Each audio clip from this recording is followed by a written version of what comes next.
కళ్ళు లేని కాబోతుంది బాబు, కాశీ నుంచి వస్తున్నాను. కాళ్ళు లేదు బాబు, కాలు కూడా కుంటే కళ్ళు చేయండి బాబు. నీకు కళ్ళు లేవా? లేవండి. ఎంత దూరం చూస్తున్నావు? కాశీ నుంచి వస్తున్నాను బాబు. ఊరి నీ దుంప దగ్గర నువ్వు కాశీ నుంచి వస్తున్నావా? నీకు 5 రూపాయలు ఇచ్చినా తక్కువేనా? కానీ రొంటిని 5 పైసలు ఉన్నాయి. అది నీ అదృష్టం. తాను దేవుడు తలగా కాపాడాలి బాబు. ఓరి వీడి కళ్ళు లేకుండా కాశీ నుంచి వస్తున్నారా? నేను కళ్ళు లేకుండా కనీసం ఆ కరివేపాకు చెట్టు వరకైనా నచ్చి వెళ్ళగలను. చూద్దాం. బుద్ధి కర్మానుసారిణి.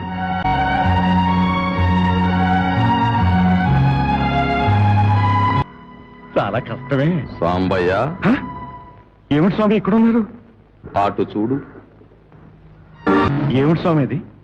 నీకోసమే వేశానయ్యా, డబ్బు మూట.